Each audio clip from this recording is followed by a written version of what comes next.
വരാനിരിക്കുന്ന നിയമസഭാ തെരഞ്ഞെടുപ്പിൽ എംപിമാർ മത്സരിക്കുമോ ഇല്ലയോ എന്നതിനെ ചൊല്ലി വലിയ ചർച്ചകളാണ് കോൺഗ്രസിൽ നടക്കുന്നത്. അര ഡസനിലടുത്ത് എംപിമാർക്ക് മത്സരിക്കാൻ താൽപ്പര്യമുണ്ട്. പക്ഷേ പാർട്ടിയുടെ നിലപാട് നിർണായകമാണ്. ലോക്സഭാ തെരഞ്ഞെടുപ്പ് കഴിഞ്ഞ് 2 വർഷം മാത്രം പിന്നിടുമ്പോഴാണ് നിയമസഭാ തെരഞ്ഞെടുപ്പ് നടക്കുന്നത്. അതിനാൽ എംപിമാരെ ആരെയും മത്സരിപ്പിക്കരുത് എന്ന ആവശ്യം ഒരു വിഭാഗം നേതാക്കൾ ഉയർത്തുന്നു. 10 വർഷം പ്രതിപക്ഷത്തിരുന്ന ശേഷം നടക്കുന്ന നിയമസഭാ തെരഞ്ഞെടുപ്പിന്റെ രാഷ്ട്രീയ പ്രാധാന്യം കണക്കിലെടുത്ത വിജയസാധ്യത മാത്രം മാനദണ്ഡമാക്കി കെ സുധാകരനെ കണ്ണൂരിലും അടൂർ പ്രകാശിനെ കോന്നിയിലും മത്സരിപ്പിക്കണമെന്ന ആവശ്യം ഉയരുന്നുണ്ട്. അങ്ങനെ വന്നാൽ ഇരുവർക്കും ഇളവ് ലഭിച്ചേക്കും. പക്ഷേ വിജയിച്ചു കഴിഞ്ഞാൽ ഉണ്ടാകാൻ പോകുന്ന ലോക്സഭാ ഉപതെരഞ്ഞെടുപ്പിൽ മണ്ഡലങ്ങൾ നിലനിർത്തുക എന്നത് എളുപ്പമാകില്ല.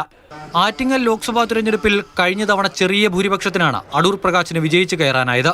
BJP മണ്ഡലത്തിൽ ചെലുത്തുന്ന സ്വാധീനവും കോൺഗ്രസ് നേതൃത്വത്തെ കൊണ്ട് ഇരുത്തി ചിന്തിപ്പിക്കുന്നതാണ്. രാഹുൽ മാങ്കൂട്ടത്തിലിന് സീറ്റ് ലഭിക്കില്ല. സ്വാഭാവികമായും ഷാഫി പറമ്പിലിനെ പാലക്കാടേക്ക് തിരിച്ചു കൊണ്ടുവരണമെന്ന ആവശ്യം ഉയരുന്നുണ്ട്. ഇതോടൊപ്പം പല ഇടത് കോട്ടകളിലും ഷാഫിയെ സ്വാഗതം ചെയ്തുള്ള സമൂഹമാധ്യമ ചർച്ചകൾ ചൂടുപിടിക്കുകയാണ്.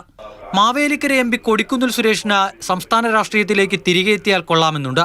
പത്തനംതിട്ട MP ആന്റോ ആന്റണിയുടെ കാര്യവും സമാനമാണ്. പക്ഷേ ഇളവ് ലഭിക്കാൻ സാധ്യത കുറവാണ്.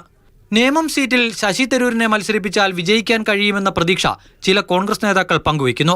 പക്ഷേ തരൂർ മത്സരിച്ച് വിജയിച്ചാലുണ്ടാകുന്ന തിരുവനന്തപുരം ലോക്സഭാ ഉപതെരഞ്ഞെടുപ്പിൽ സീറ്റ് നിലനിർത്താൻ നന്നേ പ്രയാസപ്പെടേണ്ടി വരും.